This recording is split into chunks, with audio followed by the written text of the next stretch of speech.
So here's our double placement reaction, and you can see sodium and silver have swapped places, right?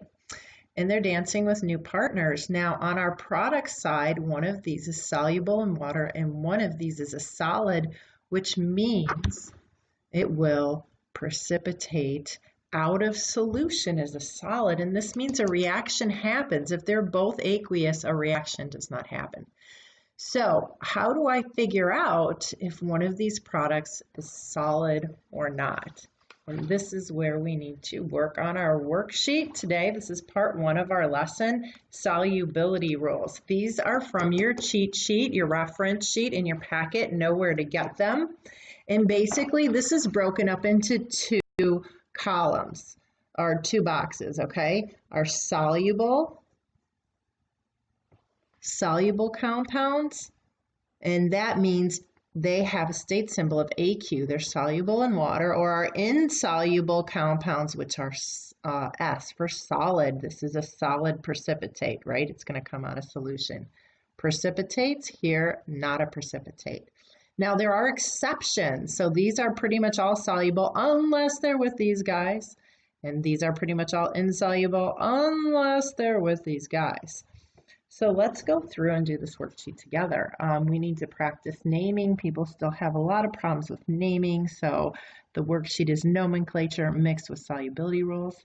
Chemical formula, 1, 2, 3, 4, 5 capital letters. That means I must have a polyatomic since our double replacement reactions are also called ionic replacement reactions. So these are all ionics, which means I have ammonium, if you look that up on your chart, and this is acetate, so that would be ammonium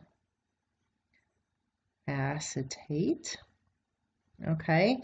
And these charts are these guys, acetates, nitrates, chlorides, bromides, hydroxides, etc., are all based on the last part, okay? So it's based on the anion. So this is an acetate anion, so I'm going to look at the back end here. Here's my acetates. It says soluble. This is my soluble box. And are there any exceptions that would make it not soluble? No exceptions. So this would be soluble, and my state symbol is AQ. Okay, that means soluble. Ba, barium, OH, that's our hydroxide polyatomic. So barium hydroxide. Forgot the R there. Barium hydroxide. So hydroxide is the end or the anion. So I'm going to look for hydroxides here. And here is hydroxides, and this is in my insoluble compound box. So it should be insoluble, but I have to check if barium's an exception. Okay, so here's my hydroxides. And lo and behold, barium is an exception. So it should be insoluble, except when it's with barium, when it does become soluble. So that is aqueous, okay? Iron 2 carbonate. So I got to write my iron. It says 2, so it's a +2 charge, and my carbonate is CO3. That's a -2 charge. Crisscross applesauce and reduce will give me a formula of FeCO3, iron carbonate. Carbonate is the ending. It's the anion. So let's look up carbonates. And here are my carbonates. So carbonate is insoluble. I need to check if iron is an exception. So here's my carbonate. Iron is not an exception, so this carbonate is insoluble. Insoluble, we'll just put insol.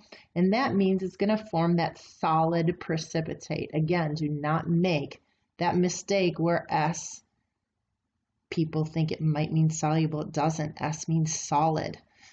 Soluble is AQ, dissolved in water. Okay, let's do 3 more together. We have sodium, and 2 capital letters is hydroxide.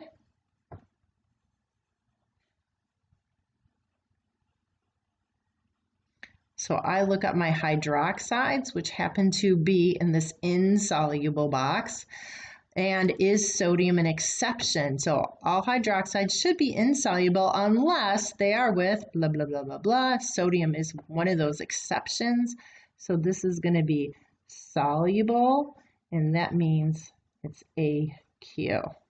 Okay, RbNO3, several capital letters, rubidium nitrate.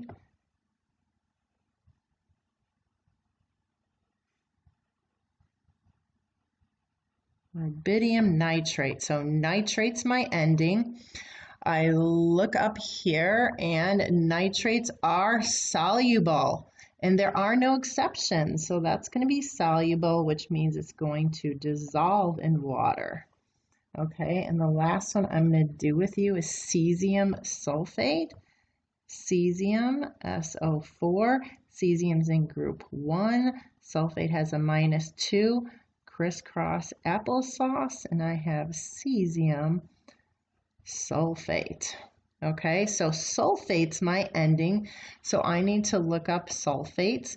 Here's sulfates. They are all soluble unless they're with calcium, strontium, barium, mercury, or lead.